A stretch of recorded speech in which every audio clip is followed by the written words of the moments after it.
Hello and welcome to episode 26 of Missed Mando, Ontario's source for the latest in the disc golf world. I'm your host, Robbie Holden, joined by my friend and co-host, oh my goodness, I almost introduced you as Sean, Galen Naidu Harris. We do not have Sean with us here this evening, just a Robbie and Galen show. I think Sean will pop by later for trivia. As we know, for that's now, the best.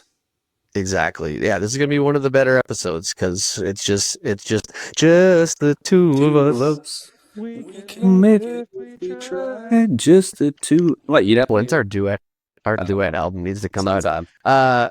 So yeah, it is Robbie and it is Galen. No Sean right now, but Galen, how are you? What you been up to? And did you watch the Super Bowl last night? Who are you cheering for? I'm good, man. I was watching the Super Bowl. I was watching it with some fellow disc golfers, and we were having an absolute blast. The two things that stick out were fantastic food, which is not going to be a surprise at a Super Bowl party. A great buffalo chicken dip, some legendary brisket, already priming for a fantastic night there alone. But the most fun for me was I was told to show up to this party with a pocket full of loonies and toonies. And I was like, I don't know what this is for. And I realized very quickly it was so we could all gather around a kitchen island and periodically, every minute or two, every play, somebody come up with a very stupid bet. Well, I shouldn't say they were all very stupid. Some of them were very stupid and be like, $2 says interception, next play. And be like, 3-1 odds. And somebody else would go, yeah, no interception, and throw down a loony or throw down whatever the corresponding amount of money was. And it made for a lot of fun. I don't think anybody came with more than like $15. So it was not high stakes gambling. But it was just a blast to have every play like something fun to focus on. And actually, there was a little bit of an entry fee. And so there were some raffle prizes, and I won a Brian Earhart zone. So I left Super Bowl party with an extra disc with like $3 profit in my pocket. And I was cheering for Philadelphia. It obviously is not remotely a political podcast, but that kicker that is like women should stay in the kitchen, that doesn't sit right with me. And he plays for the Chiefs. So I was like, I am rooting for the Eagles. Harrison Butker can take a long walk off a short pier.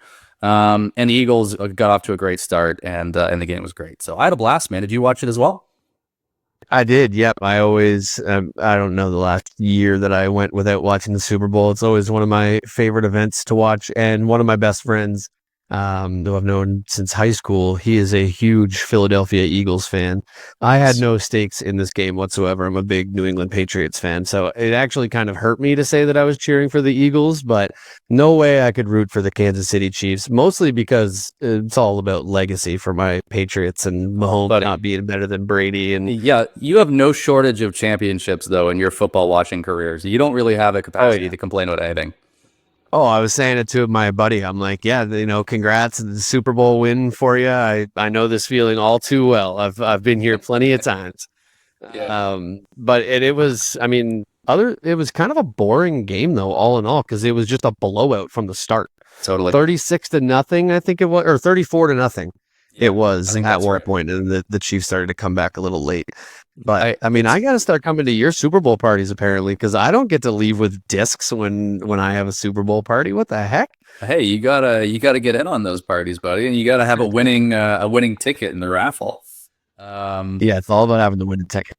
But yeah, no. And speaking of early leads, I mentioned like silly bets. Like there were bets on it's going to be an Eagles shutout, and obviously we had a couple of solid plays from the Chiefs towards the end, but like there was a point, and maybe like I want to say it was late third quarter. It was like, are the Chiefs going to score? Yeah, I know. The Eagles defense looked absolutely insane. Did you have any 100%. Like prop bets going on outcome of the coin toss or Gatorade color or anything like that? Yeah, I don't like. I'm not like a big better, but I'll throw like $10 on a parlay for a couple of games every once in a while or something. So I had a $10 bet just for fun on the color of the Gatorade. And I had a $10 bet on who the MVP would reference first in their speech. So I saw that one too. Yeah, I had orange Gatorade, and it was like the green yellow. Yeah, not far off. And I had the the MVP mentioning their team / teammates first, but It's unfortunately, hilarious. God always comes first for the football players. There's a reason. Hey, I think no shade, but my pocketbook would have preferred if they loved their teammates first and got to that reference in a minute. I think when I looked beforehand, because I unfortunately I always put like the silly prop bets in every year for the Super Bowl. I'm not really a gambler, but for the Super Bowl, I'll usually make a decent sized one for, and by decent size, I mean like $20 on like the winner, and then I'll do like a couple, $3, maybe $5 bets on Gatorade color and stuff. But Yeah. I went to get it in before the game started, got the coin toss one in, and then went to make some others. And as soon as the game started, they closed, even for stuff that wouldn't happen until after the game, like Gatorade color and who they would thank. And we picked different Gatorade colors. I was going to go for purple just because that's my favorite color. But I was going to put in a one for the teammates being thanked first as the underdog. But I think the God / religion, I think, was like a -110 favorite. So even the odds makers knew that it was pretty likely that someone was going to thank God first. Yeah, 100%. And I guess if you were, like an intelligent bettor or somebody who thinks a lot about that stuff, you go, okay, who's likely to win it? Are they somebody that's very religious in their life, that sort of thing? I just went, feels like you'd probably want to mention your teammates first. That's, it's like 4-1. I'll throw $10 on that. The other thing I'll mention that was really fun is we had these bingo sheets, which is something I'd never done before, where it was like a 5x5 grid, and every bingo sheet was unique, but it was all like every spot on the grid was like a different thing that could happen in the game. So some of it was game related, some of it was celebrity. Charlie Grady mentions the fact he's a Super Bowl champion, so something like that. Yeah. So that was literally one of them, and it was different things like 50+ yard field goal. Donald Trump is on camera. Jason Kelce does something crazy. Travis Kelce proposes. And it was actually, as much as I love them and their podcast, the Kelce brothers, that cost me a prize. So the whole thing was, if you hit at least 2 lines on your little bingo sheet, your 5x5 grid, you were guaranteed a prize. And I had 1 line and 3 different ways I could have made a second line for like the last half hour of the game. It was a missed field goal or conversion was one of them.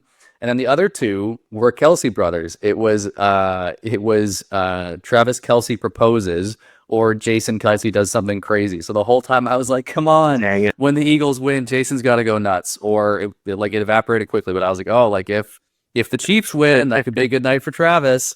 But I am personally holding Travis and Jason Kelce responsible for my not winning a signed Ocho Cinco jersey. And how dare they? Oh, what a prize too! A signed Ocho jersey. Yeah, that's pretty sweet. What a fun way to next year get a better card. Exactly. What a fun way to spice up watching the Super Bowl, doing something fun like that. The little bets. I could probably find like templates for different Super Bowl bingo sheets online somewhere and print them off next year. I might have to add that to my repertoire. But Galen, what do you say we move on? This is a disc golf podcast after all. So how about we talk a little disc golf? What do you say? Sounds good. I have no like disc golf updates in my life. So let's get to some news, buddy. What do we got going on in the province of Ontario? Take us through it. I've got nothing personal. I literally haven't touched a disc in like over a month. This snow has taken me right out of it. Brutal.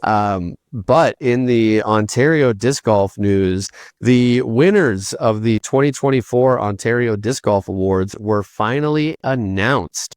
We mentioned this on the last pod. Voting was almost done.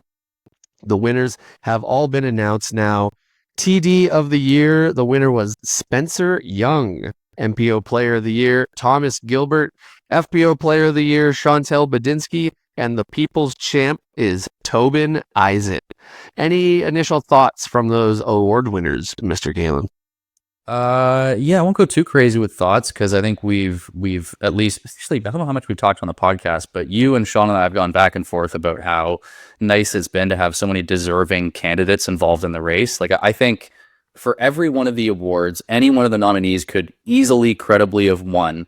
And I would have gone, yeah, that makes perfect sense. I'm happy for them. I think the way things broke is probably pretty close to the way I would have had like, sort of given those awards out if I were singly responsible for them. But it was really nice that each category had three people that that gave so much of the sport and had a lot in their corner. But I mean, if you look at TD of the, like, I sort of look at TD of the year and People's Champ first, because I think the point of this isn't necessarily somebody that has the most accolades or the highest rating. The idea of this was to sort of recognize people in the community that deserve that extra shout out for what they do. And so I sort of look at the TD and the People's Champ first, and I don't think I can think of anybody more deserving. I mean, Spencer takes down TD. I would have totally been on board with and loved if it was Chainlink. I would have totally been on board if it was Chris.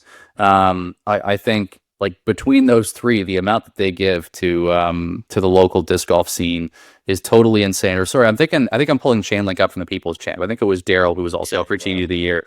So I want to make sure Daryl gets his flowers as well. But amongst those two categories, the amount of work that people do to make disc golf incredible in the province is crazy. So if Daryl had won, if Chris had won, Spencer did win, it's like, of course, that makes sense. But Spencer has put on a ton of tournaments, put a ton of his time and energy into it, and I love it. And, like, again, no shade to the finalists, but who could think of a more appropriate People's Champ than Tobin? Like if there's one person that I think people in Ontario think of as, like, the best representative, cheerleader, emissary for our sport, I mean, for me, I think of Tobin first. So I love it. And, Thomas and Chantel, probably, arguably, certainly, but probably the best male and female disc golfers in the province. Sure, I can't disagree with that. I think they both had spectacular seasons, and I dig it. So not a ton to add, except that I'm really happy with the caliber of people that were involved in these conversations. I'm grateful for all of their contributions to the sport. I wish they could have all gotten the number one spot because they all deserve it. But really happy for Spencer, Thomas, Chantel, and Tobin. How about you? How are you feeling about how the awards broke down? There's a lot of work on your end too, I know. Yeah, it took a ton of work. I actually had somebody from BC reach out to me and kind of was asking me questions about how I did the vote because they want to implement something similar in BC next year. And kind of, from my understanding, something that's even more official as part of the whatever their the BC Disc Golf Association, like we have the ODSA here. It'll actually be through that, at least from what it sounded like to me, which would be really cool. I mean, the voting was obviously done through the public, but it was just put on by just some dude who has a podcast, and it did take a lot of work. But it was fun to do. And I mean, I don't really have much to add for, the way that it all shook out. All very deserving winners. Definitely TD of the year, and especially People's Champ is more of an award looking to recognize somebody and kind of shout them out for all the work that they do. It's not based on just accomplishments, but it's based on the, especially with People's Champ, it was based especially on just, living to those key elements of what disc golf is all about, of inclusion and friendliness and all that sort of stuff, which Tobin absolutely lives up to. And speaking of Tobin, for people watching on YouTube, you'll be able to see this award. I've got the Tobin one up right now, and I got to give a shout out to Dave and Dylan Upper from Guelph, who made these awards, and they look absolutely incredible. So I'm going to try and get these off to all of the award winners. I'd like to give them to them in person, and not just mail it to them so I can, congratulate them myself too. But huge shout out to Dave and Dylan for that, because the awards look incredible. Yeah, those are gorgeous, man. That's crazy. And huge shout out to the Uppers for sure. Just one last sort of quick thing, because anytime I can wax poetic about Tobin, I'm happy to. The last time I was in a room with a bunch of disc golfers having a great time, and Tobin was there. It was the Super Bowl yesterday. Somebody said, just sort of gestured at, like, the group and the energy and said, like, this is Tobin. this is him. He brings people together. Like he gives us a reason to get excited about the things that we're passionate about in our lives. And I just think it's, again, without even a modicum of shade to anybody else, because I think if either of them, the other finalists had won, I'd be waxing poetic about all they do for the sport too. But because it wound up being Tobin, I can't think of anybody that brings people together and gets them excited about the things that they want to and deserve to be excited about more than that guy does. So love seeing him take this down. Yeah, he lives and loves disc golf, and it's, I mean, anytime I get to see him at a tournament, I'm always so happy. Unfortunately, he's just too old. I don't play with him anymore. Sorry, Tobin. I had to throw that in there. But I never get to. You see him at clubs and stuff like that, which I unfortunately don't get to. So I only see him at tournaments, and of course, we're never in the same division because I am not 50 years old. Are you sure? I don't know. I mean, I'm see it. pretty sure. I'm pretty sure. That would explain the way that my body feels sometimes, though. If I was, I'm 50. Can we get the original long form birth certificate here? I don't know. I want to check. Yeah, right. We have to dig deep into the archives, The birthers for that. Yeah, I'm actually just a cyborg. I was created artificially. I believe a cyborg to be one of the best MA1 players in the province of Ontario. Yeah, I'm here a for it. whole 934 rated or whatever I am right now. Yeah, only 60 points higher than me. Yeah, so Only. Now, I mean, the MA1 field in Ontario has gotten it's killers, dude. It's killers. it's gotten tough. But speaking of disc golf in Ontario, I know there's some registration news to go over. So let's throw it over to you, my friend, and let's talk some registrations. There sure is, my man. And we're back at that point in the season where we are seeing a larger crop of registrations. I feel like for an episode or two was, here's these 1.5, one of them's unsanctioned. The half is something that Tobin's doing in his backyard, like tournaments per episode. But now we're here and we got some serious events to run through because we're, maybe February, but we're gearing up. It's not too far off of the start of the disc golf season proper. So we got a lot to run through. And we'll start, of course, at the highest level with the Canadian Championships, which are now at 525 spots full out of 540. Just 15 spots left if you want to play Canadian Championships this year. And so far, of the 525, only 8 are not Canadian. So I certainly am happy anytime to see folks from other countries dip their toes in and see what Canadian disc golf is all about. But especially at a moment when we're all sort of feeling, our Canadian pride, a little bit of national identity, seeing 517 out of 525 being Canadian, and seeing 525 out of 540 spots full, that's crazy. That's a huge turnout, and that bodes really well for the future of the sport.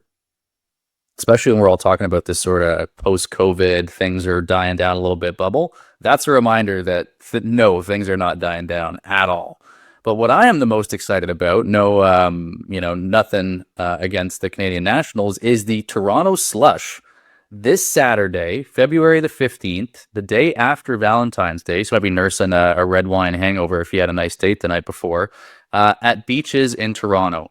We are currently at 27 players, and I've been told, little birdie, who's not able to be here tonight, has said that if we hit 30 players, Sean is going to bring his collection of used discs, and everyone can pick whatever disc they would like, one single disc as their players pack. So if you're already coming, you have a friend that likes to play disc golf, give him a text. If you're thinking about making it, but you're not sure, you are now getting a players pack item. It might be a beat up 146 pound, initial starter pack shark. Sorry, 146 pound? What the heck? Gram, whatever, Mr. Science. But whatever the disc is, however much it weighs, you can pick one. So that's a pretty good selling point for me. We also have the Maitland Woods Frost Fling, February 22nd. This is east of Brockville and playing on the new expanded 18-hole layout they have there. We have the Toronto Open. The Flex at Beaches and Bell still has lots of space available. You can play your rounds anytime between March 8th and 16th, so you got an 8-day window there, and a nice low cost to enter there at only $35. And I still have not made a Toronto Open, and I am really ticked off myself about it. I'm really going to try this year. I hope I can make it, and I hope to see Alessio on the courses. I'm on the wait list right now. I got my fingers crossed. Yeah, I missed the initial wave, and I'm still holding a little hope. We'll see. You also still have time to sign up for the Great Discape by Discape at St. Catharines. This is in partnership with Discape, the new Toronto disc company, who's actually sponsoring a friend of mine. Might have to maybe have him on for a quick chat, Mr. James Walker, at some point. But for $40, which is an insane amount of value, I feel like you get a 3-disc set that you play with, like a sort of a trilogy challenge or a space race. And that's March 22nd, again in St. Catharines, the Great Discape. And there is still time to get in there. So check out Disc Golf Scene. We have the Lake Ontario Open. That'll be open by the time this episode releases later this week as we're recording it. 2 days, 3 rounds, Oat Goat, Newcastle, and Cedar Creek. An awesome warm-up for Nationals. And as we went through with our course votes, these are some of the best courses in Ontario, all packed into one event. So if ever there's a time to get bang for your buck and play some incredible disc golf at awesome courses, this is your chance to do it. July 26th and 27th. Registration is actually currently open as we are Even as you're recording it.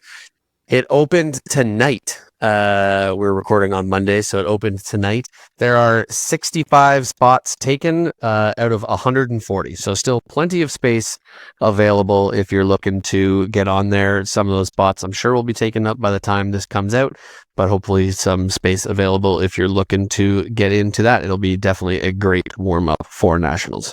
100%. And if we're at 65 spots now, we're recording on a Monday night. I'm guessing there will be some spots, but not many by the time this episode drops. So if you're hearing this right now and going, oh, that sounds like fun, just go to Disc Golf Scene. What are you doing? Get registered. We also have the Wild Country Challenge back over the Labor Day long weekend next year, with sponsor registration opening on, of course, on Valentine's Day, February 14th, and general registration on the 21st. I don't know about you, Robbie. That was one of my favorite events last year. I had an absolute blast. That course is insane. It's long. It's hard. The vibes that weekend are fantastic. So could not recommend that one more. And that registration is opening up soon again. We have the Dreammaker Open 5. Just for anybody who's forgotten, Dreammaker MA3 champ right here. Undefeated at Dreammaker. Early registration for volunteers is going to open on February 20th and general March 9th. Also worth mentioning, if you're interested in volunteering before or during the event, reach out to Sandra, who's the TD, for more about the sort of help that she needs, because I've got to imagine volunteering at Dreammaker would be almost as much fun, if not as much fun as playing. Still 4 more to run through. Again, we are in the heat of it, in the thick of it. We have the Abbey Gardens Open. Registration is currently open, May 31st for AMs and May 31st and June 1st for pros. Again, one of my favorite tournaments on the calendar. You're going to have a blast if you get out and play Abbey Gardens anytime, but especially for this tournament. We have Chains for Change Guelph coming back again on June 14th at Eastview in Guelph. And registration is going to open here in probably about 2 weeks after you hear this, on March 1st. But circle that in your calendar because you don't want to miss out. We have the Waterworks Open in St. Thomas that's going off on June 21st. Again, registration opening on March 1st. And I learned last year that my wife's aunt lives around the corner from the course. So I might have to go and spend a weekend with the in-laws and play some disc golf. And last, but certainly not least, we have the White Spruce Open going off July 5th and 6th, and registration opening up on March 2nd. If you didn't have your notebook out, I don't know how the heck you retained all that, but we are getting ready for some disc golf here in the province of Ontario, and I am excited about it, Robbie. I'm going to throw it over to you for what we've got next here, some disc golf news, unless you want to hit anything on those tournaments. I think let's keep rocking and rolling. No, nothing for me to add. Obviously, yeah, that was a lot, so you're not going to remember everything there. But if something piqued your interest, head on over to Disc Golf Scene. And as I've always said, make sure to hit that little follow button.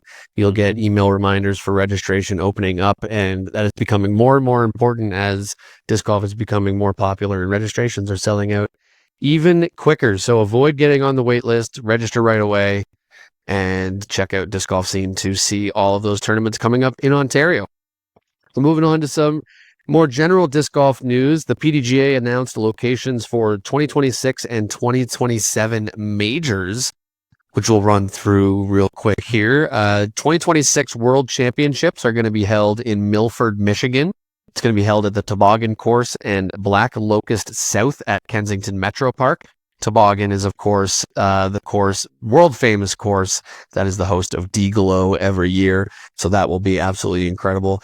And this one I am very excited for. 2027 Worlds in Portland, Oregon, going to be held at Riverbend Gold at Milo McIver and Glendoveer East, which, of course, Milo is where the Beaver State Fling is held, and Glendoveer East was one of the two courses that they used for the Portland Open. So they will be combining those two courses into one for that event. That is going to be absolutely incredible. Anything, any thoughts you got from the Worlds there, Galen?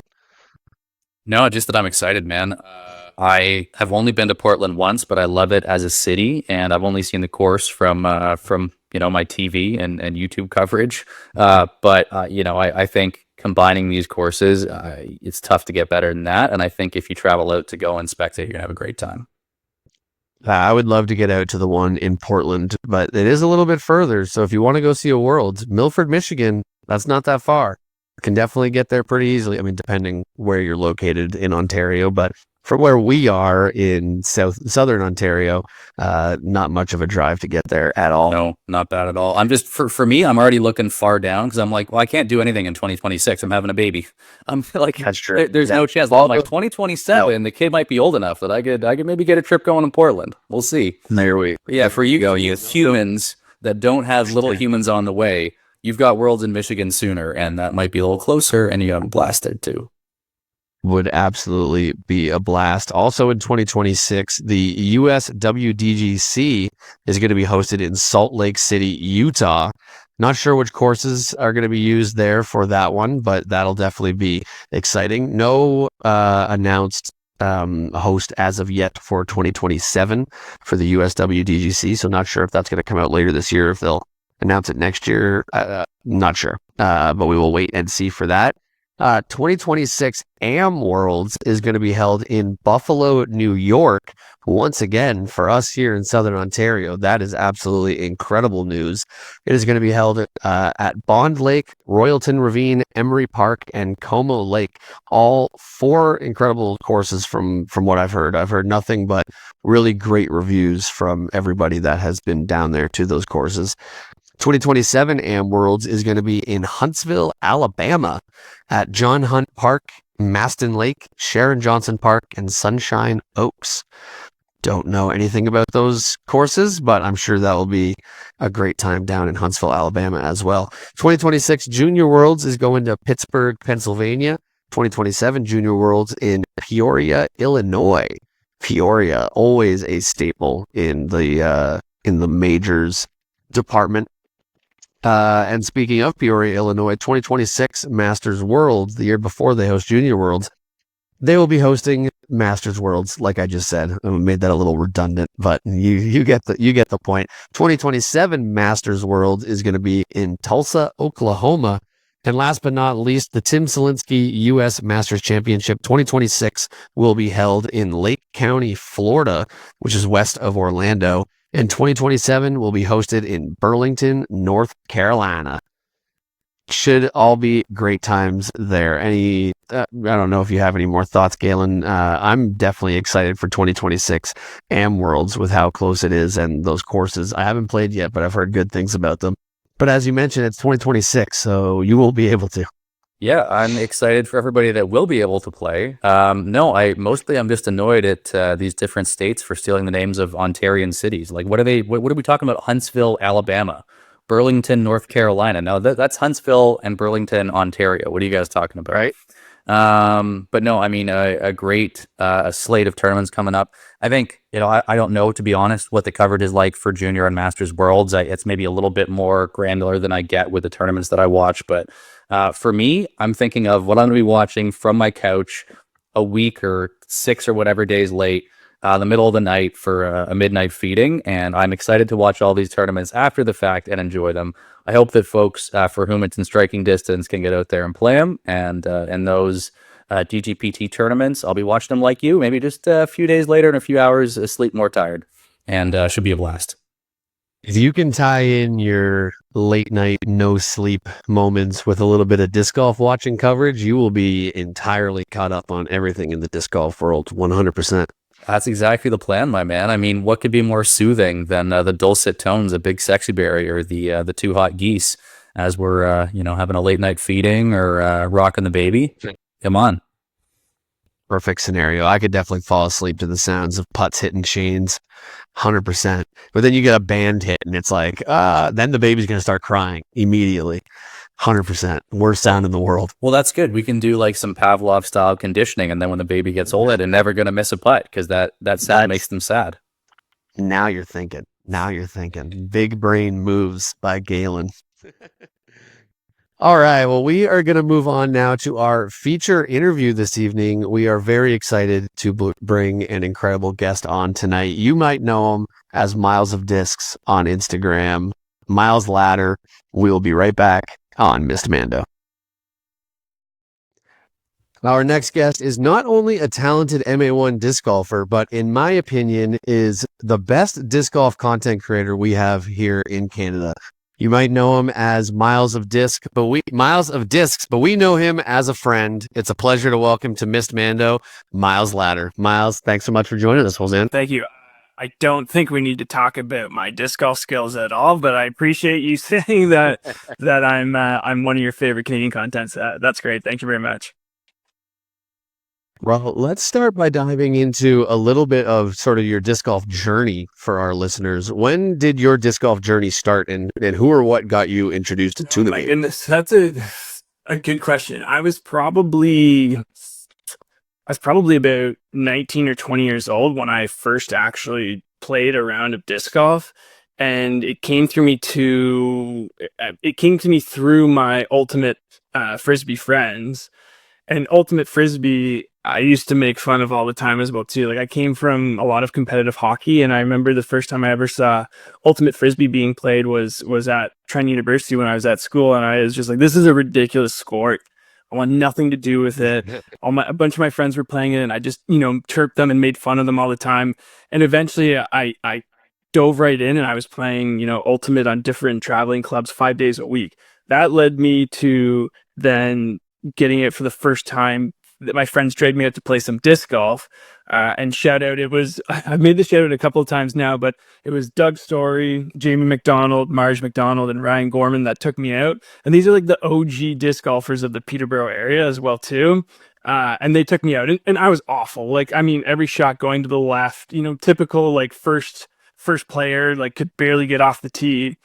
But it never really stuck. Like, I don't know if I just didn't catch the bug or what it was. I would play maybe once or twice in the summer with my Innova beginner set, the lightweight DX, AVR, Shark, and Leopard. And that was it for many, many years. COVID hit, and there was a disc golf at the time I was living in Lindsay. There's a disc golf course that was down the road. And so I just started playing because it was something that I could do on my own. And then, some of my Peterborough friends like Mike Ikshenko is one of the OGs that I started playing with. We just got right into it. And, we both went to our first tournament together, which was Abbey Gardens in the end of 2021, I think it was. And that was it. And like, fun story about this. And maybe that's why I got so obsessed with disc golf too. But my first ever ace was in my first ever tournament. And it was a tournament, which was pretty cool. Like, I don't know how often that happens. That's pretty spectacular. But then, ever since, I've just been absolutely obsessed, to the point where it's, ad nauseum at our household here. So I gotta ask, because I also have an ace at Abbey Gardens. Which hole did you get? Oh my gosh, as if I'm gonna remember that. Or like, I'm not expecting the number, but like, what does the hole look like? Is that going to come back to you? It's like hole 12 or something like that, I want to say, but maybe that's not the correct number. But it's got to be maybe 200 feet. It's relatively straight. It's the basket that's like just going up the hill. Oh yeah. I don't know what you mean. I got one that's about 200 feet going just downhill, which was like my second or third ace, and so I love that symmetry. And like, our stories are not that dissimilar either, except that I found disc golf and loved it right away, but I was like 14 and couldn't drive, and the closest course to me was 30 minutes, and I was like, I'm not going to bug my dad to drive me to like Cambridge from Milton. and just like left my discs in a box in the basement. Then COVID hit, and I had a buddy that was like, "Hey, do you know what disc golf is?" And like sent me a photo. He's like, "Do you know what this basket is?" And I was like, "I do." He's like, "We're allowed to do that. Do you want to?" And I was like, "Absolutely, I do." And then all of a sudden, I was hooked at that point. Yeah, awesome. Yeah. Well, before we get into some of the sort of like meat and potatoes of the interview, which will be more about the content creation, the getting sponsored and whatnot side, just wanted to touch quickly on your 2024 tournament season, which was a little bit quieter of a season. I think you only played 4 sanctioned events, but with 2 podium finishes and moving your rating up from a 914 to a 929. Curious, any thoughts you have on how the season went for you? And did you find that playing fewer events was an advantage? Did it make it tough to sort of measure progress because it was like a while between events? How did that go for you? Yeah, so my partner and I bought a house in August of 2023. So 2024 was a year where I was doing house renovations, and my priority wasn't necessarily disc golf, even though, content wise, you'd probably maybe think otherwise because I was still putting out content every day. But yeah, no, I took a step back. Not that I played a lot of tournaments in the year before, but definitely like 2023, I was heavy into the tournament play. 2024 was kind of a step back and more focused on the content side of things.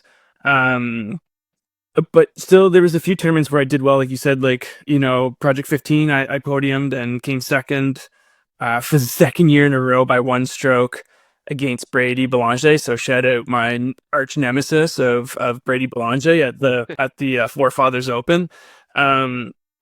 Yeah, I think it was hard to definitely like get into a competitive mindset when you don't play as frequently, that's for sure. And honestly, I find it difficult to really get into a competitive mindset in disc golf anyways. Half the time it's because, we're in amateur divisions. And so, I don't take it as seriously maybe as some other people do anyways, but also you're playing with a lot of your friends anyways. Like Robbie knows this. We've been on cards, like we're usually goofing off more, probably more often than we should be. And so it can be very difficult to get into that competitive mindset because you are playing against a lot of your friends. But yeah, 2024 was more of just I just bought a house and was just trying to get through the year without, losing my mind than anything else. Yeah, that totally makes sense. And, like you alluded to, it was only 4 tournaments, but you were incredibly active with your social media content with almost 275 posts last year, including New Mold Monday and Terminology Tuesday, which are some of my favorite content videos on Instagram. I know when I see those in the morning, I'm going to get a good chuckle, especially with your, I've probably commented this a couple times. Your Emmy level acting is just outstanding in them. But over the time that you've now evolved and grown as a content creator, how would you say that your creation process has changed over that time? It's interesting. I've spoken about this a lot with my partner Liz. Just like how comfortable I am now with kind of just expressing myself on camera and through the content. Like you'll see some of these cameos now, like Ricky Ribbons is a great example of just like, a ridiculous character that I'm not scared to portray and do some silly dance moves on camera, whatever. I think it's a lot of like my personality and just me, being less scared to kind of show and put myself out there. And sometimes it's a flop and that's okay. Like sometimes it doesn't hit, but some people love it. And, I think that's like part of the process is just being more comfortable with yourself and also just being on camera. It's very tricky to do. Like my first video, Liz and I sat down and we watched this video and both of us were so like, we're like, this is the cringiest, worst video. I hate my voice. I hate what I'm doing. The editing was so trash, like everything was bad, but you kind of just have to go through that. And maybe you guys have seen that too with your own podcasts and things like that as well too, where like, at first it might be a little bit rough. Your questions, your segues, all the transitions, things like that are pretty rough. And then you start just getting into a rhythm and going off of each other and feeding off each other and feeding off your guests, and everything just kind of turns into this well-oiled machine. I recently went back and watched some bits and pieces of our very first episode. We had Thomas Gilbert on for an interview, and I couldn't agree more. There was some things that I'm looking at this, I'm like how was this what we put out back then? And not to say that anything we're putting out now is spectacular in any sort of way, but definitely just the comfortability. I'm saying that right? I think so. Anyways, we're gonna move on. Comfortability with it is definitely like it's so evident when you watch it. And just a quick little follow up: do you find that comfortability with it, does that play into like your life off of the camera as well? Have you found that like anything has changed within like, you know, just being out on the course, being around people? Like do you find that anything's changed in that aspect that has come from being so comfortable in front of a camera now? Good question. No, like I'm still awkward when people come up. Like there's things that like I just never, and I still don't think is like it should be a thing. Like when someone comes up to me and asks me to sign their disc or something like that, I think is still just like the most ridiculous thing. I'm like, you guys, there's like Gannon Burt right there. Like this was at the end of a rip, and someone's like, yeah, but I want your signature too. I was like, sure, like I'll ruin your disc. Like I don't mind at all. So no, I'm still awkward to a certain degree, but yeah, I'm getting more comfortable with just the whole like aspect of people like recognizing my face at this point as well now too. Not that I'm some big shot or big time YouTube star or anything like that. Still very much a small time content creator, but yeah, so you know, people are starting to recognize me out there, and it's fun. It's just like I'm still awkward. How's the penmanship? Did you ruin their disc, or did you sign it nice and clean? It's true story. When I was, gosh, maybe like 6, I very well intended on going to play in the NHL, like most Canadians, right? And so I remember sitting in my room and practicing my signature as like a 6-year-old, and I don't think he's changed since I'm 6. So yeah, it's absolutely garbage. Hey, I feel that as somebody else with pretty poor penmanship. Shout out Gannon Burr, who we didn't talk about this in our news segment, Robbie, but is now somehow a teammate of ours on Cardinal Disc Golf. That was crazy when I saw that a few days back. That's nuts. But I totally get that, Myles. Like not many people recognize us either. When they do, I'm like, are you sure? Are you sure you're not confusing me with somebody else? I don't know. It just doesn't feel right. Sean somehow got recognized in Florida. I'm pretty sure. Or maybe it was Mass when he was down for NBC, or he was somewhere in the States, and somebody was like, "Are you from Mr. Mando?" And I guess it was because it was at like someone that worked at a disc golf shop and just had YouTube videos on, and I guess one of our videos happened to pop up. But yeah, Sean is apparently the most famous of the three. I think he's famous from the Force with some of his like I guess like, you know, coordination with volunteers and stuff like that at tournaments, right? Because he's done MVP Open and things like that, right? So I figured that's where he would get known from. That's awesome though that people recognize him from Miss Mando. That's super fun. It's fun. It is fun. So crazy. Yeah. That's the right word for it. It's not like it's not this big thing. It's like every once in a while. It's kind of fun. It's like this cool. You get to hang out with your friends. You get to sit in your basement or on a course and shoot some content. And somebody's like, "Oh, that's that guy whose stuff I like." You're like, "Oh, yeah, that's cool." But I mean, it all sort of relates as far as this conversation back to that like sort of creative process of cranking stuff out, hoping that it lands with people and that they dig it and they want to hang out and see more what you have to say. And that can be a time intensive process. So I was curious, how much time would you say, whether it's per week or per day, per month, whatever, like how much time do you have to put into cranking out the number of videos that you do? It's got to be quite a bit. It's definitely like, I get it. Like I'm a guy who loves video games, and so I watch a lot of streamers, and I've watched a lot of like content creators, and I'm like, this looks amazing. Like what a life. They play video games and then they put content out. Incredible. And obviously, you know, only the top elite really make a living off of that. But, you know, someone like Tim the Tatman's got a net worth of like 8 million. I'm like, oh, the dream. That guy's got the easiest life, the easiest job. I am so wrong. Like that guy's got an editing team now, so it's a little bit easier for him for sure. When you're small time content creator, it takes a lot of time. I mean, if I was going to include like the time to put into film, edit, and also just like the creative process, like coming up with the different ideas, I mean, I have no idea. That's a great question. I don't think I want to know, because I'd probably quit, honestly. But it can be pretty intense. And now luckily, like over time, it's gotten a lot easier, and obviously I'm a lot more efficient with it. And there's different like ways to cheat in a way as well too. Like a lot of the new Mold Monday stuff, and I've talked about this in some other interviews, but I'll take out, 5 different molds, and I'll throw them on those 3 angles that I'm going to use in each video.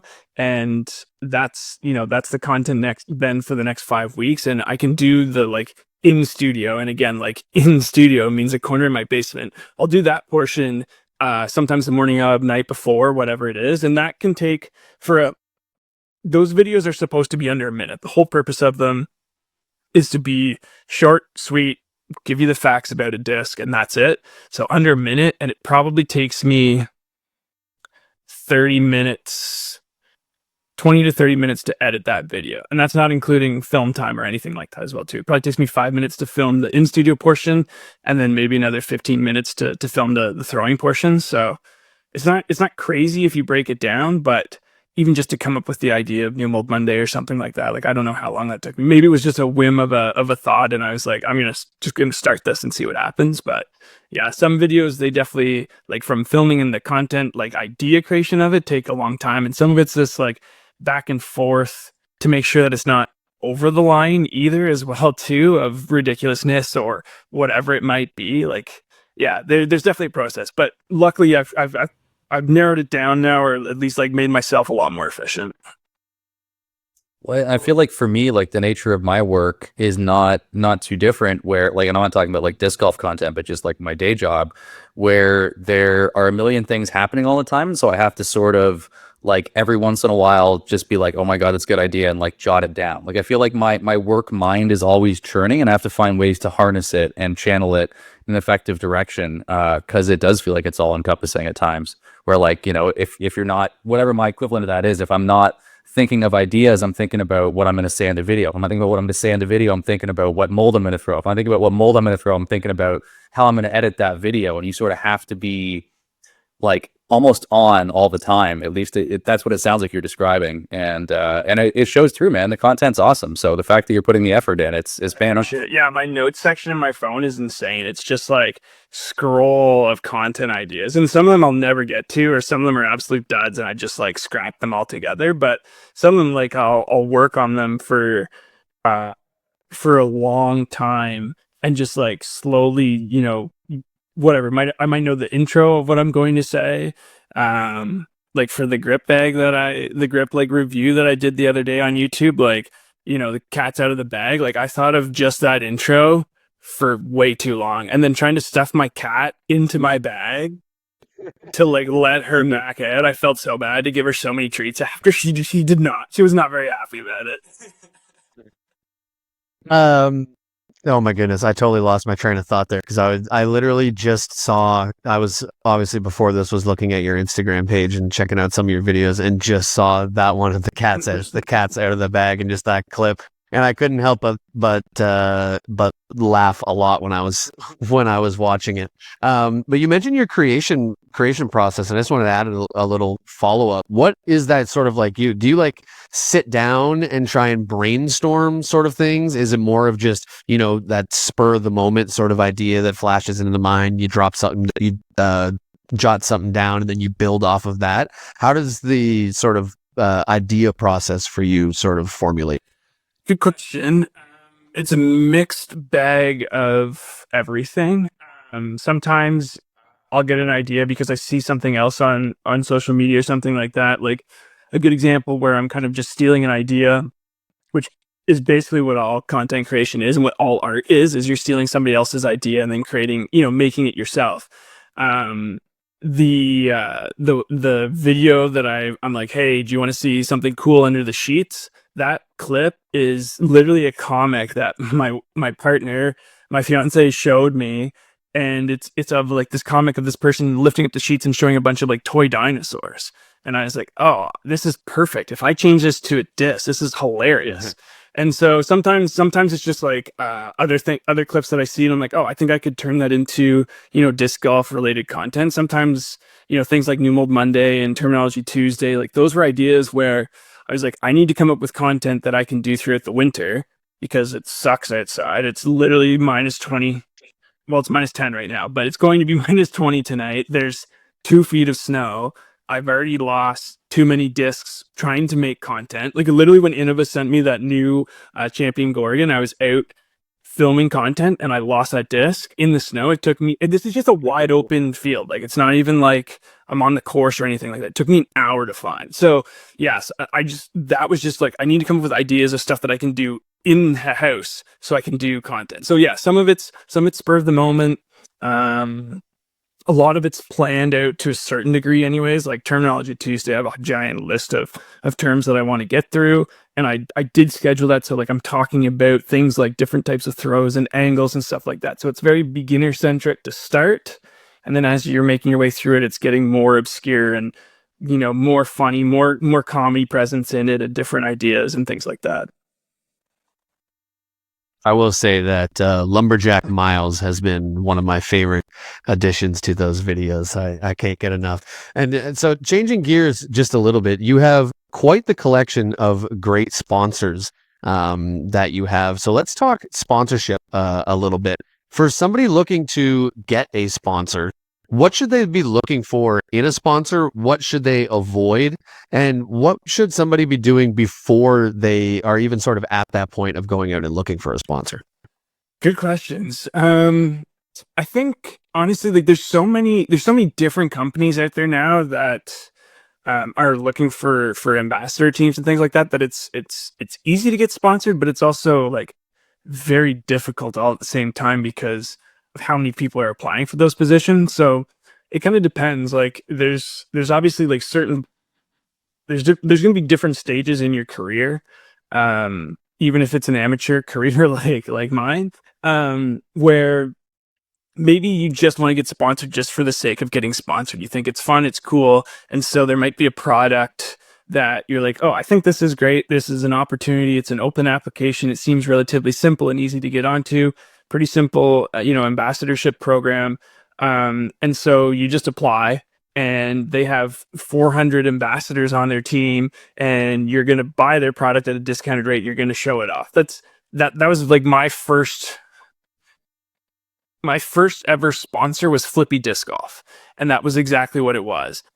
I wouldn't call it necessarily like a sponsor.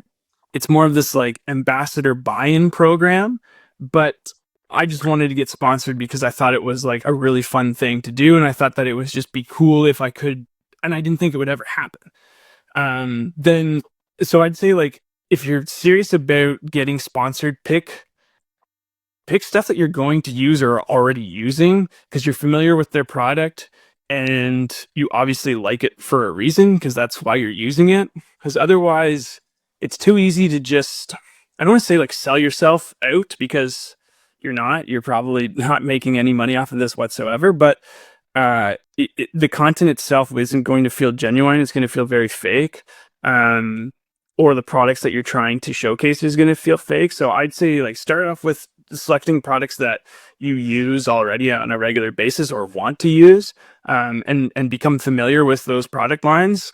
And then the biggest thing is just like somehow you have to stand out because like I said, a lot of people are going to be going after these types of sponsorships. So whether that's through content creation or playing really well or running a bunch of community events, those are really the 3 ways to get sponsored. You have to be winning big tournaments, or you have to be making good content, or you have to be running like, tournaments and leagues and things like that, because you need to show that there's a value for the company to pick you up. Like a sponsorship is very much a 2-way street.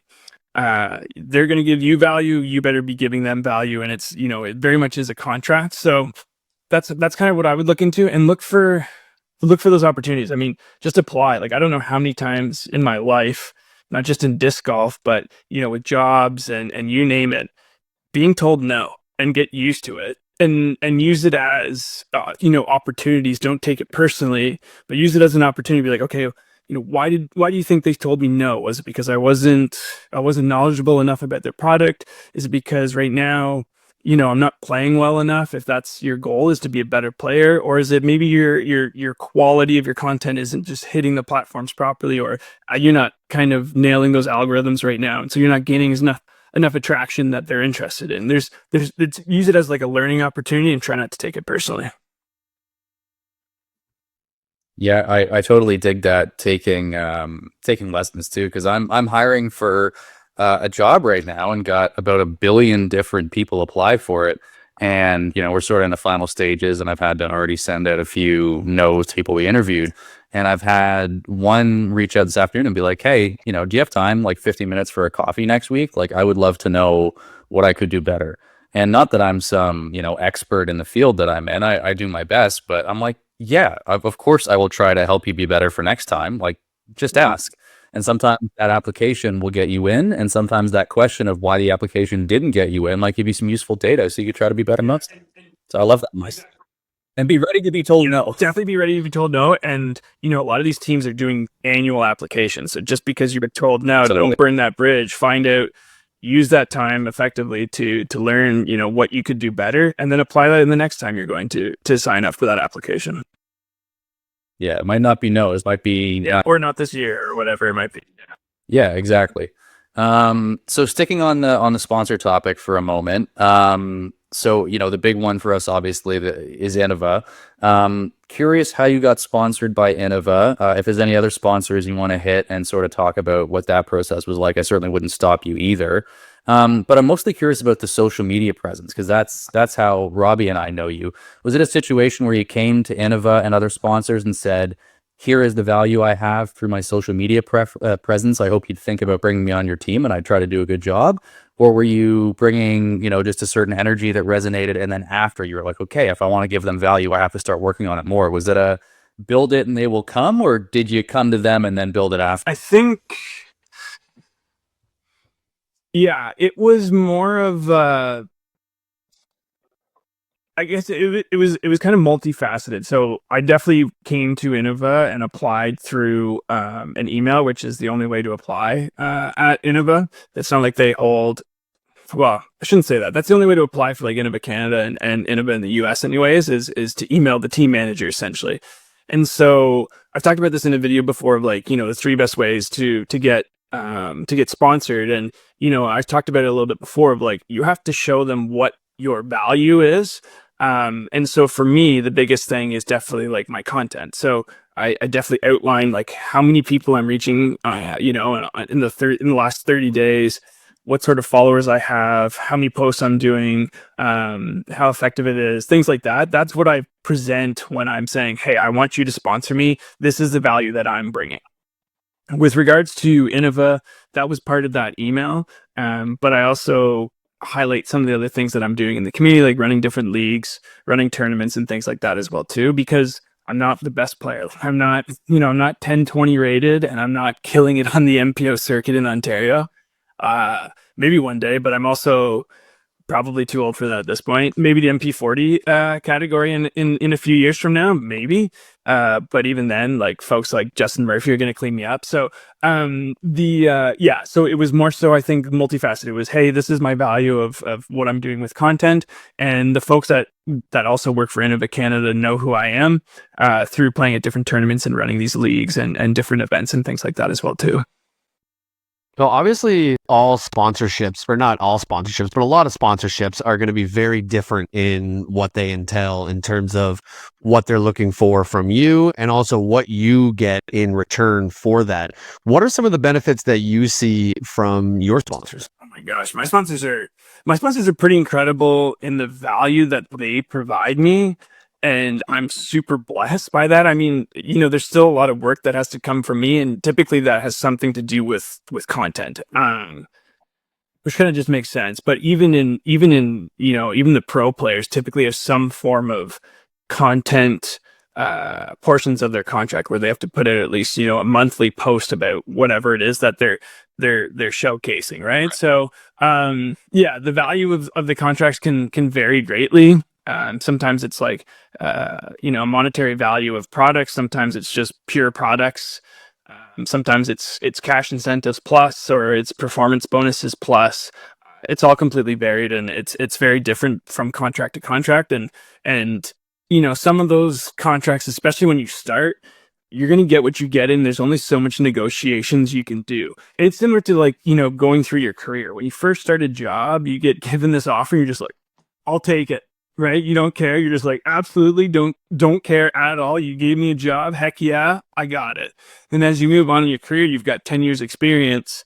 You know, you apply for a job, they give it to you, and you're like, actually, I think I'm worth this.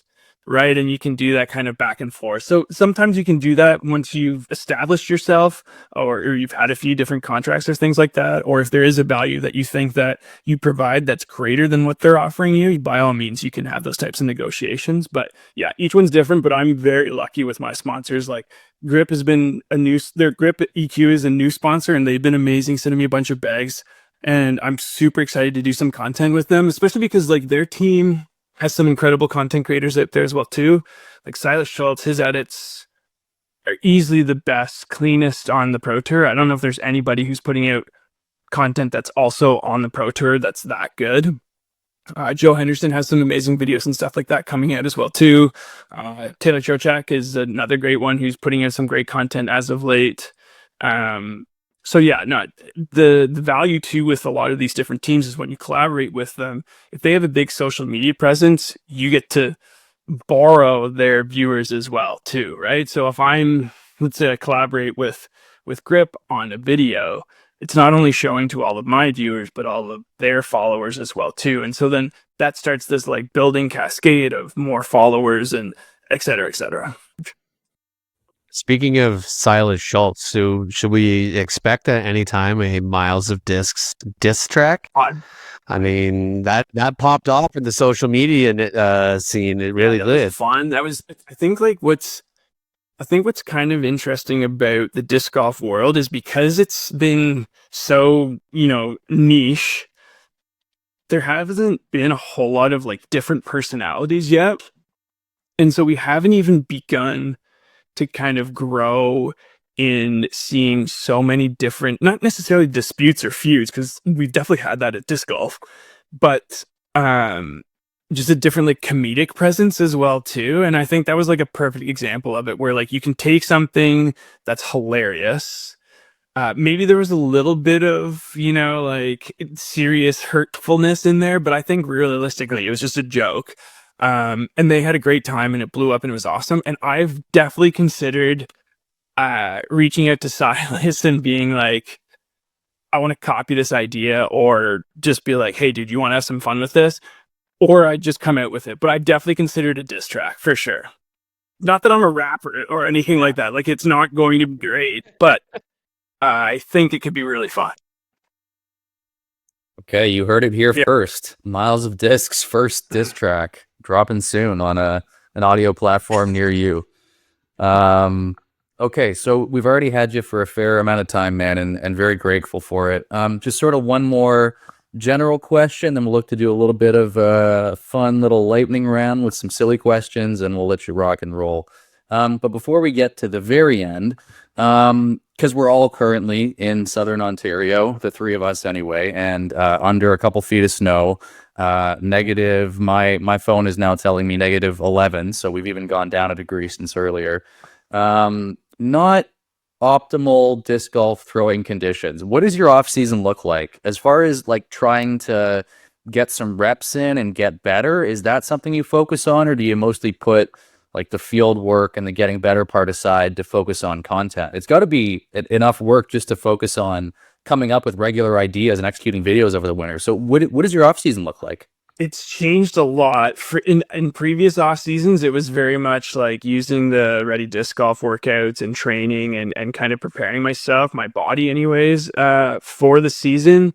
This off season, I mean, but also we haven't had that much snow over the last couple of years. Like, this year is very much a winter where I don't want to go outside and play disc golf. So I did get a tech disc this year. My net unfortunately doesn't fit in my basement very well, because I would be using that on a more regular basis. But I have the putting league that I do each week, so there's a little bit of putting practice there. Otherwise, yeah, it'll start to ramp up. It's been pretty slow. It's been content focused pretty much entirely up until this point. it'll start to ramp up where I'll be starting to do some more disc golf focused workouts, which is something that I'll probably end up sharing as well too. Like some of my first videos were just workouts. They've heard these hilarious time lapses of me doing ridiculous workouts, so it looks like I'm There it really is. just some ridiculous actions in weird body positions. But they were hilarious. The time lapse effect never helped workout videos. Workouts look really weird in a time. Just he's in the air for 30 seconds. It's great. But yeah, so that'll start to ramp up. So it'll be a lot of like it'll start out with like more of a lot of like stretching and things like that, building some muscle up for the year, and then getting some reps in throwing wise. But pretty much nothing outside until that snow clears. I've hurt my hip and my knee throwing on some ICT pads, so I'm staying away from it as much as possible. Yeah, so you're really getting ready for MA40, getting that hip ready, getting that knee ready. Yeah, I feel you. So, Myles, Galen alluded to it already. Before we let you go, we want to hit you with a couple lightning round questions, and something that we like to do with all of our first-time guests here on Missed Mando. So the first one I got for you, what's your favorite course you've ever played? Ever played? Oh my goodness. I know you want this to be quick. Maybe I'm gonna say maybe Failure. Is it Failure Park? Failure Lake? Yeah, that one's got to be up there, or Winthrop. I mean, Winthrop was just an incredible experience, so I'm gonna go with Winthrop. Yeah, tough to argue with that answer. What is the hardest course you've ever played? Hardest course. Probably also Winthrop. Honestly, like when they have the OB present for USDGC, like that course chewed me up. It was awesome. Yeah, I love that it chewed me up. It was awesome. I love that. I love that mentality. I think I might know your answer on this next one based on some comments you had earlier in the interview. One sport to play or watch other than disc golf. What are you choosing? With air question. I was a goalie growing up, and Yeah, buddy. I still play semi-regularly now, and I just love that sport so much. Good Canadian way. Side little follow-up question then, that's hockey related. How pumped are you for the Four Nations face-off that's coming up? Best on best. All those Canada's loaded. See what did they have for the power play lineup? It was like McCarr, Crosby, McDavid, McKinnon, and Latter. Reinhardt or something like that. I was like, oh my god. And not to say that like the US team isn't stacked either, but like that is it. Oh, they're stacked. No, that's like 4 of the 10 best players in the world and a guy who scored 60 last year. That's crazy. And I'm not gonna lie, the US has got me a little bit nervous, but I was kind of neutral, but the last little bit I've been getting hyped for this as I've been seeing the lines, the player decisions. I'm like, I was telling Robbie earlier, I was like, I could go to Montreal for a night and go west and be like, it's not that thing far. For Americans is that they have Hellebuck, and like that guy already is an absolute stud, and he's facing the most amount of shots, the most highest percentage shots, and he still is leading the league in goals against, save percentage, and shutout. So like anything could happen. Yeah, and if for some reason he falters or goes down, they just have this bum called Jake Ottinger also as a. Goaltending is definitely better than Canadians goaltending right now, which that's like the only issue that we have, which is hilarious. So, yeah. Well, what I'm sticking to is we have, I would argue we have the 2 best players in the tournament with McDavid and McKinnon. And this is not a hockey podcast. I'm excited for hockey. I'm with you, man. So getting back on track with our lightning round questions. What song makes you instantly crank the volume way up and sing along, sing your heart out, whether it's on a road trip, watching a hockey game, whatever the heck you're doing? Give me that song. Dan Ming and Robots. That's maybe a strange pick, but that's easily the road trip song that Liz and I have listened to the most. We've done a lot of road trips together. When that comes on, we just crank it and belt out the whole song.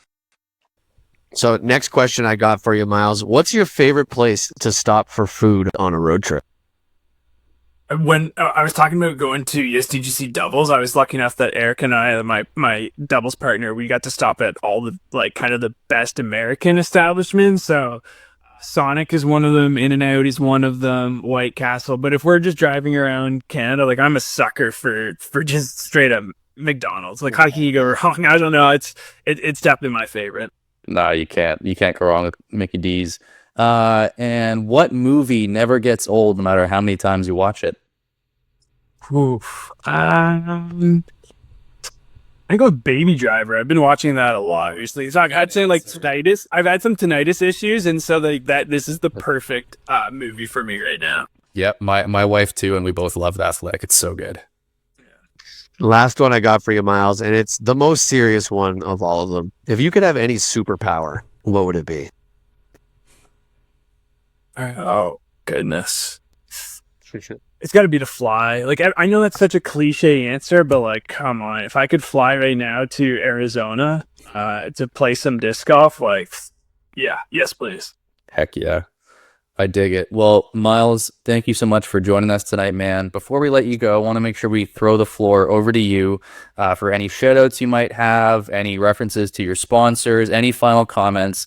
The floor is all yours, my man. Sure. Definitely shout out to all my sponsors. So Putt Confidently, Innova, Grip, Flight Towel, Bag Boy as well too. Thank you so much. Thanks for both of you guys for having me. Thanks, Miss Mando. This is super fun. Like I've been a fan of the show for a while. I was teasing Robbie the other day that I was your 150th subscriber on YouTube. So I'm a little late to the subscription, but I have watched a bunch of episodes. I was watching the other one the other day with Dan and Gabe. Like, big fan of the show. So, keep it up. You guys are doing great things. Podcasts are tough. Videos are tough. YouTube is tough. All of that is a lot of work. So kudos to the whole team there. And of course, check out Myles of Disc on Instagram and YouTube, putting out content every single day. And hopefully you guys enjoy it. Thanks, Miles, so much once again for joining us. Can't wait to see you out on the course again sometime in the 2025 season. Always a pleasure when I run into you on the course, and it'll be a good reunion for sure. But thanks again for joining, my friend, and we will be right back here on Missed Mando. Cheers. Thanks, guys. Welcome back to Missed Mando. Thank you so much to Miles, aka Miles of Discs, for coming on, joining us for an interview. That was a great chat having him on. And we now have Shawnee G back with us. Shawnee G, my friend, welcome to the end of the show. You're not here very long. Good to be back. But good to have you. Trading Myles for Sean, massive downgrade. But that's I said last week when we went from Gabe and Dan to Galen that it was an ultimate downgrade. I didn't want to make the same joke twice in a row. So thank you for doing that for me, Galen. I did want you, and I will also shout out Gabe, who defended me in the comments section and said that wasn't the ultimate downgrade. And this, I did see that actually. Gabe's the man. Gabe is the man. We got shut around the fort without me. I'm a little sick from my trip out west last week. I'm still sick, but screw it. We got trivia to do. We do have trivia to do, but also we got a little recap of the podium picks that we did from last week. Shawnee G, what were the results? So, if you recall, last week we did podium picks, and the topic was disc golf superpowers. We had a blind pick where basically I went last each time, and I got what was left over. And there were things like 100% C1X. Or, I think one of the nice ones was, what was it, like 350 feet, laser focused accuracy, things like that, extra mulligans, et cetera, et cetera. So, the teams were, Team A was Mr. Robbie Holden, Team B was Mr. Galen Naidu Harris, and I was Team C. And the way the results shook out, Team B came in third place, a fairly distant third place of 4 votes. And I just want to get it on the record. 3 of the 4 votes were me. That is 100% correct. There are 3 platforms, and I voted for myself on all of them. And apparently, I accumulated one other poor soul that went, you know what? I'm going to throw Gail in a bone. So thanks to whoever that was. Shout out to you. Someone named Calvin and Hobbs. Whoever that is, well done. You voted for the last place team. Coming in second place with 26 votes, only 2 votes behind the winner, is Team C. Me. I came in second place with my -3 strokes off each round, my 60% and 40% putting, and 450 feet of medium accuracy. But it was Mr. Robbie Holden who was going with accuracy with his 100% C1X, 350 feet of perfect accuracy, and 5 mulligans, coming in first with 28 votes across the 3 platforms. One of the things I liked about the votes, how it shook out, was Robbie, you went for like control. Yours turned out to be very control focused. Galen was wild, but was all distance focused. Yeah, mine was just chaos And distance. Yes. And mine was like the middle of the road. It was like pretty good at this, pretty good at that, and pretty good at that other thing. And it's funny, that's the way that it sort of shook out. Yeah. So thank you to everybody who voted. I think that was a fun one. And I don't know if we're going to do any more podium picks, but we might put it out to our listener to see how would you like us to handle this show format going forward. Like right now, we of course have the Ontario segment to start the show, and that's not going to change, in some disc golf news. We're always going to go into a feature interview in the middle, but then there's this end section. Normally we would do Pro Tour reviews and like coverage of the week or the last 2 weeks, and talk about Pro Tour stuff, but you can get that on other podcasts. Is that something that you want to hear us cover here on Miss Mando? Or would you like us to do more stuff like podium picks and little trivia things?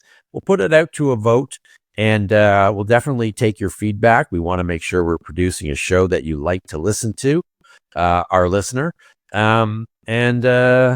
Yeah, we'll see what they say. Yeah, and whatever the vote is, we're going to choose the opposite. So Very likely we will ignore it entirely. Yes. definitely. Of course.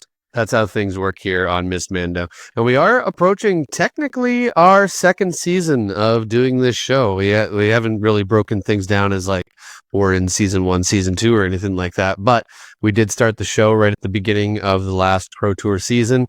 And next episode will feature our first preview for the 2025 Pro Tour season, as the formerly known as the Chess.com Open, now the Supreme Flight Open, will be taking place that weekend after the next episode comes out after this. So disc golf season is back here. It is back, and I am so excited for that. And shout out to everybody that voted for Team A. Couldn't do it without you. Couldn't do it without the fans. The mighty fans of Miss Mando. But we are going to move on to this week's Miss Mando trivia. And following up what we did last week, I've got another really cool, unique, interesting stat that I've pulled from the Stat Mando database. And this week, we are going to be picking players in the 10-30-30 club. So what the 10-30-30 club is, players who have 30% of their career rated rounds at or above 10-30 rated. And so it's 30 career rounds played minimum.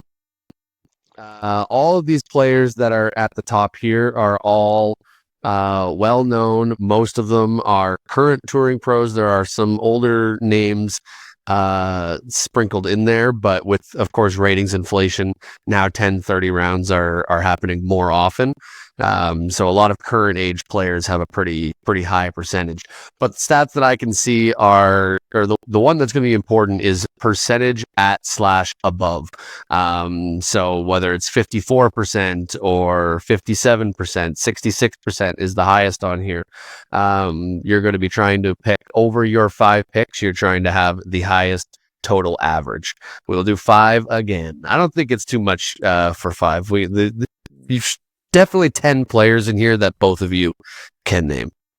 Galen, were you sticking your hand up there for a second? Yeah, I was, and then my dishwasher beeped, so I went on mute. Do you say there's a player who has 66% of their rated rounds ever at or above 1030? Correct.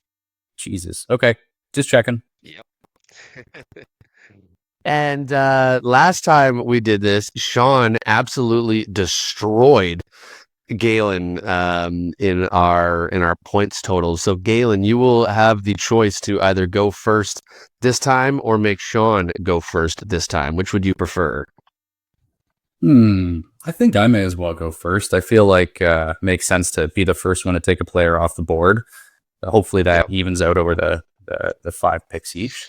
I'm sort of going back and forth here. The 2 names that I'm defaulting to are the current GOAT and maybe the all-time GOAT. I think I'm going to lean just because of how quickly and how meteoric that this rise has been. No, you know what? I had to go with Paul Macbeth first off the board. I second-guessed myself there about 3 times, but I had to lock in Paul. Paul Macbeth is second place on this list overall with an insane 65.88% of his rounds being at 1030 or above. For more stats, they also show that's 925 rounds out of 1404 that he has completed. Incredible. So Absolutely incredible for sure. Yes. is this career rounds or is this like Pro Tour and Elite Series rounds? It doesn't tell me. I'm going to assume with 1404 rounds that for Paul that this might just be Elite Series events. I feel like Paul has completed that many rounds just in between National Tour and. Where I'm going with this is, does this include Manabu? It's no. Okay, I will give that away. Manabu Podium is. I was still wondering about that. Tease. We'll be glad you brought that up. Because if it doesn't can't see Manabu Then anywhere on here. Now it's mainly fact. Okay.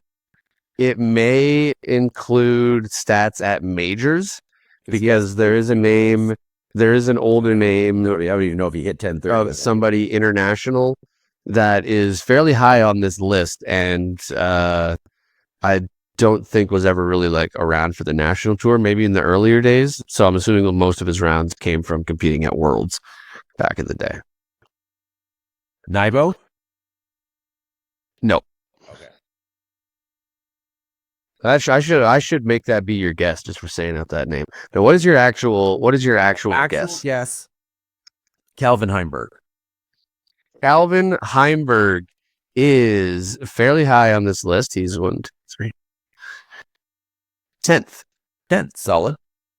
Calvin Heimberg has a percentage of 48.29. Wow.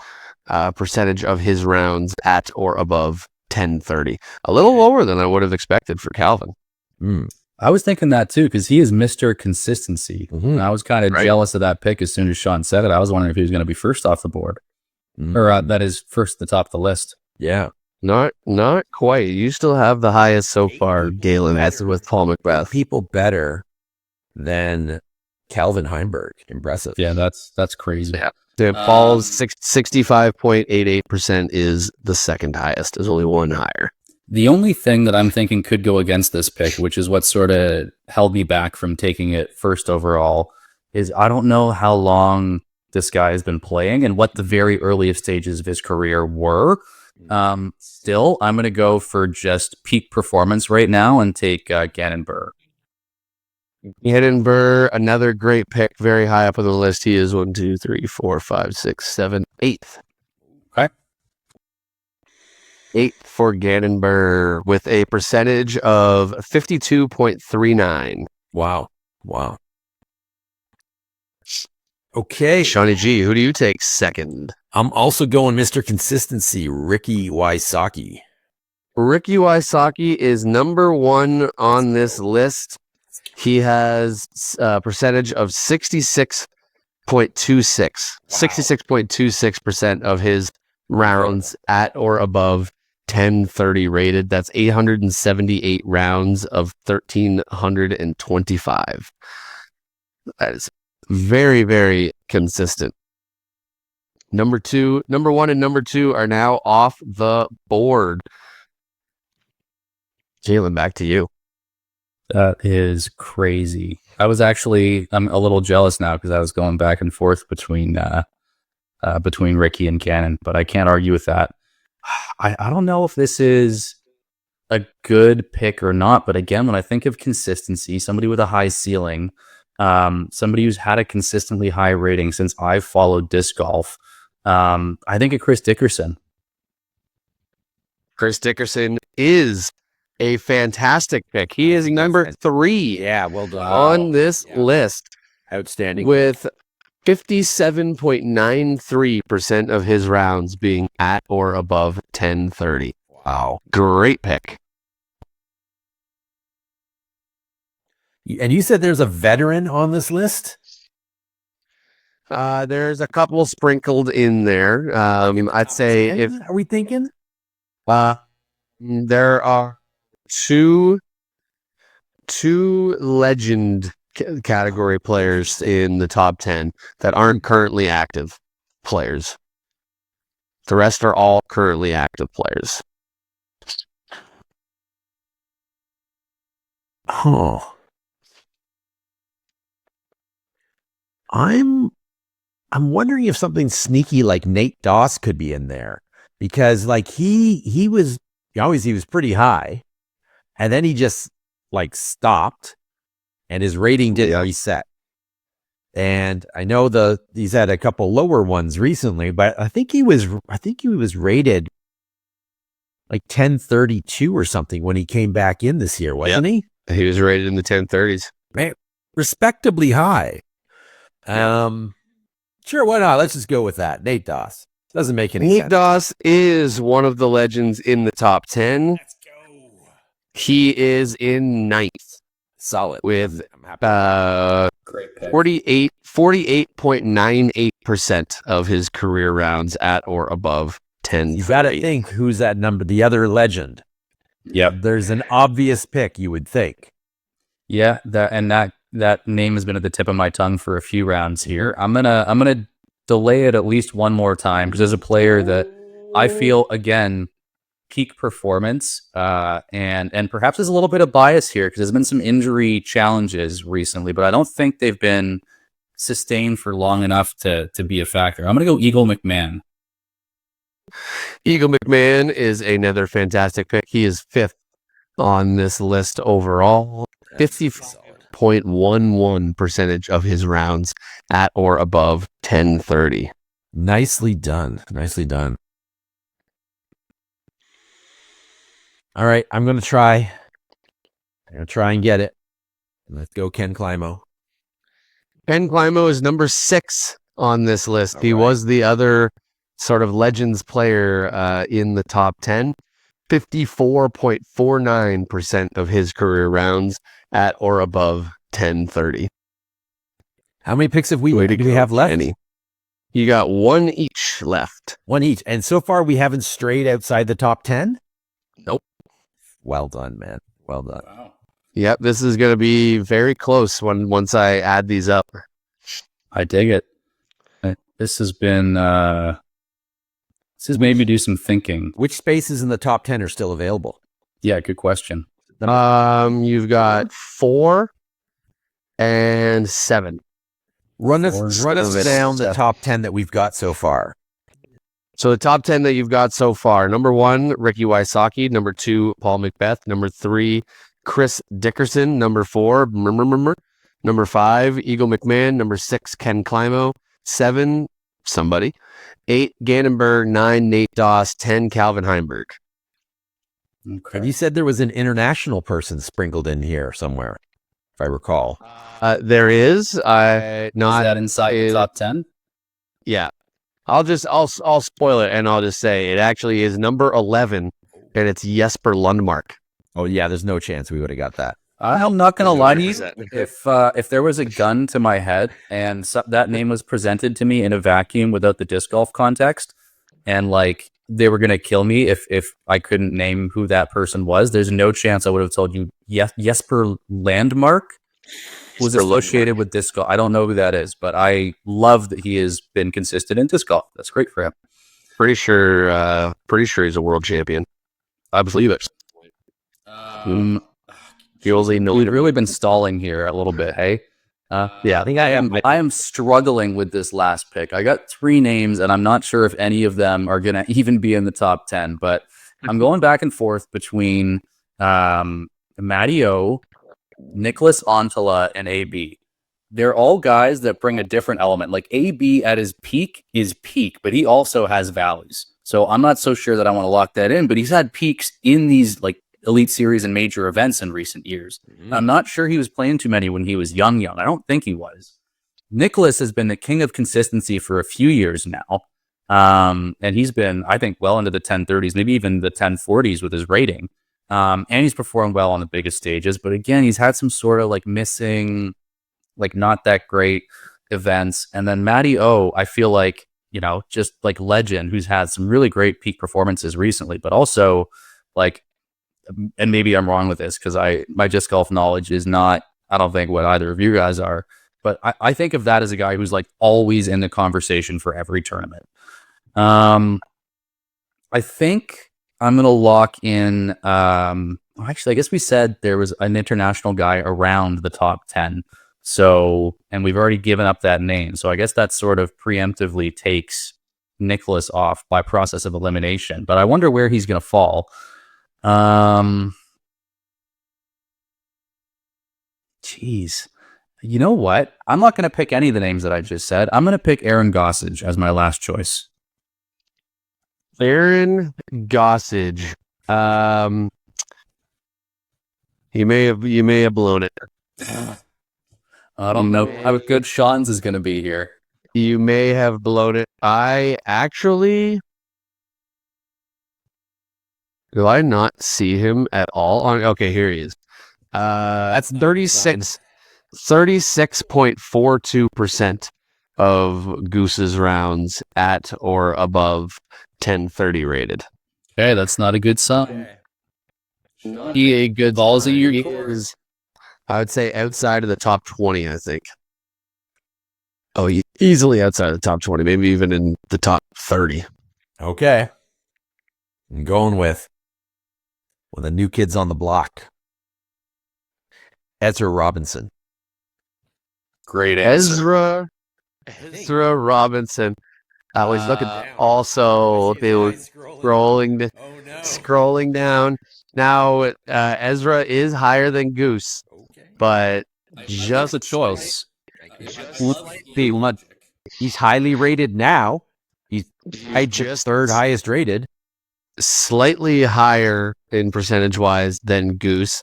I just had him. Where did he go?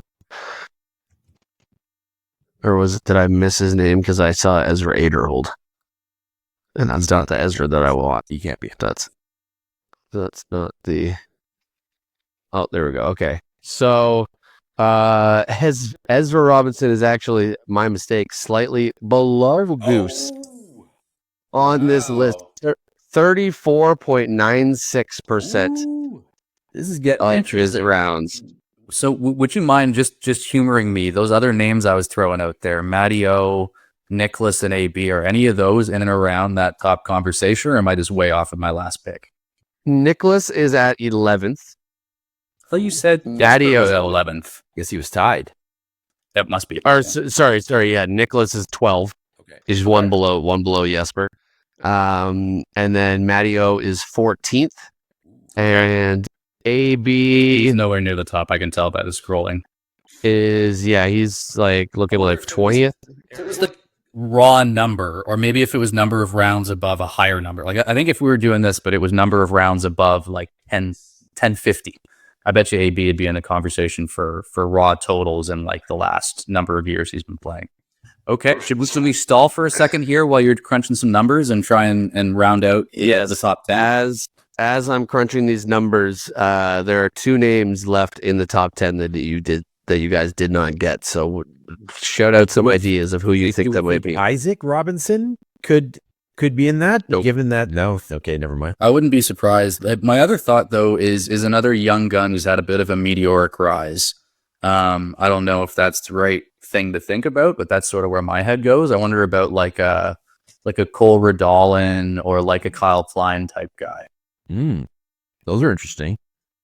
So because I'm listening as I'm calculating here, so as I write this down for Sean, that's the big surprise for me out of this list. Number 4 is Kyle Klein. He's I always thought about going to him a few times because he's always in the mix. Yeah. And again, like a lower number of rounds below that, I would think, than some other people because he got good so fast. So yeah, I'm not super surprised. So that leaves one spot left in the top 10. 55.29% of Kyle Klein's rounds are at or above 1030 rated. Wow. And so we're looking Another for name I wonder about. Actually, no, there's no way.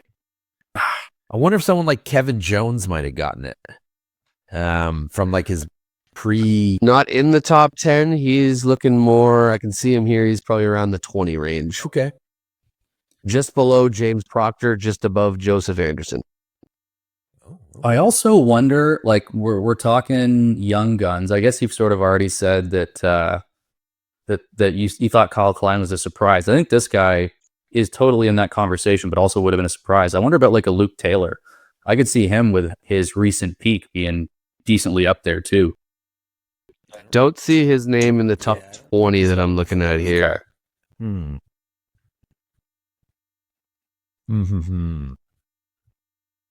Is the so the last one is like a current player, somebody who's on tour right now? I will say a little on the older side in terms of young players. Older in terms of young players. Interesting. So in terms of current players. Okay. Are we talking like Sextons? I feel like Sexton plays too much. Like Big Germ? Not quite. I did see Sexton's name on here somewhere lower when I was scrolling, but he's below the top 20. Nico looks. Are we talking Nico? Nico LaCastro is 13th, right between Antela and Matty O. Okay. Like a Joel Freeman? Joel Freeman is Arsby? Nope. Damn. I'm stumped. I don't know. I'm sure as soon as you say, I'm going to think I'm an idiot, but I don't think I'm going to get there.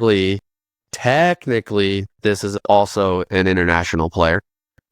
Oh. Technically. I don't know. Technically. Simon Lazat?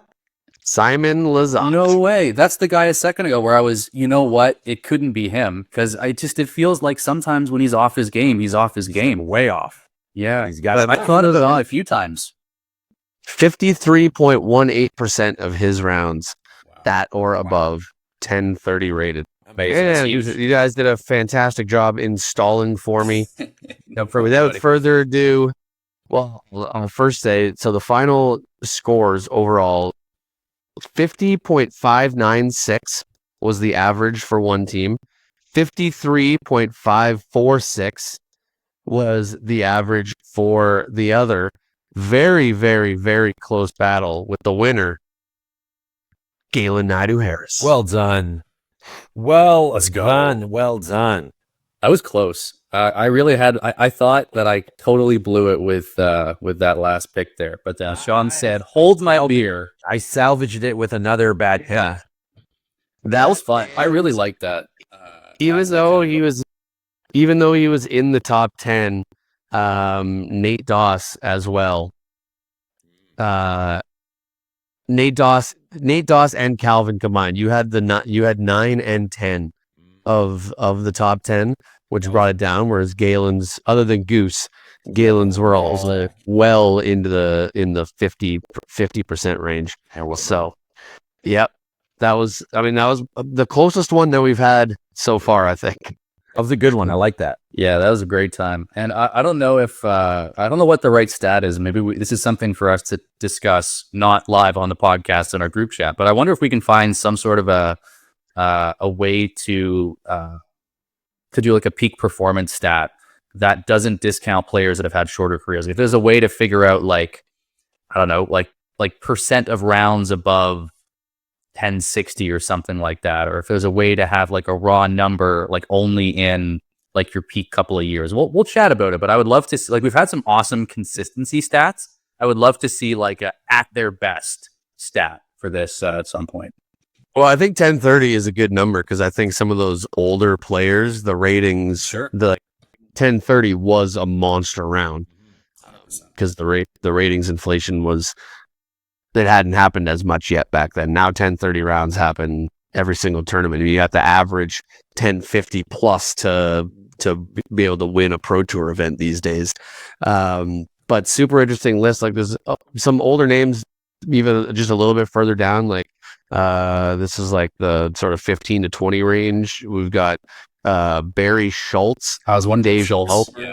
Joe Revere, Josh Anton, Cam Colglazer.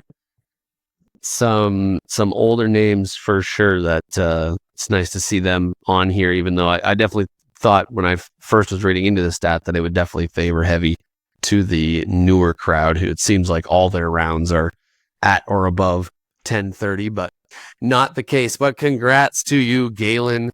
1-1 now, or sorry, 2-1 in our 3 trivias that we have done. So we might have to do at least one more, give Sean a chance to tie it up. We'll see when next episode rolls around. Gentlemen, are there any other things from you guys that you would like to touch on before we sign off for this episode? I think we should be really explicit that we're not talking about Ricky to Discraft because we forgot to talk about it earlier. So rather than having a discussion now, because I think, let's not be ridiculous here, we should acknowledge that we were stupid and forgot about it, but then not talk about it now. That's all the good. That's my final thought.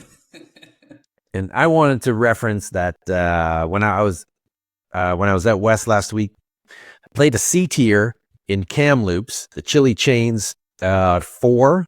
Super fun little 2-round event. It's really cold. I lost the disc warming up. That was fun. And I played like absolute dog crap. I think I averaged like 70 points below my rating. It was absolutely embarrassing, but I had a fantastic time. The Kamloops Disc Golf Club always puts on a fantastic tournament. And I just had a great time out there, just absolutely sucking all over the course. Yeah. Heck yeah. Hey, that's normal for me and you, Shawnee G. Robbie's got a higher standard he holds himself to. I love to go to tournaments and play poorly and have fun. Those are the best. It's the way, as we always say. I point to my trophy shelf behind me. Don't go all day. You mentioned earlier on in this episode, don't forget Galen Naidu-Harris, MA3 Dreammaker champion. Yep, who probably will not be back to defend his title, depending on how pregnant his wife is. But we shall see. Or maybe we could try to add an MA2 title if I get out there. There we go. Shoot for. What's the saying? Shoot for the moon. Even if you miss, you'll land amongst the stars. Yeah, shoot for the MA2. Even if you miss, you'll land amongst the lowest mixed division of disc golf in the province. Yeah. Or as I like to say, even when you're lying in the gutter, you're looking up at the stars. I like that one. I love it. Love it. And you also love to say, and you got lots of it while you were out in Kamloops. Why show up and play less golf? Yep. You certainly got your money's worth out of Kamloops. More throws, more fun. Yeah. Exactly. With that is going to do it for us here on this episode of Missed Mando. Thank you so much for tuning in. We are almost back with the second Pro Tour season that we will be following along here on Missed Mando. We'll have a preview for you on the next show. But until then, thank you for tuning in. For Galen Naidu-Harris and Sean Galbraith, I'm Robbie Holden, and we'll see you on the course.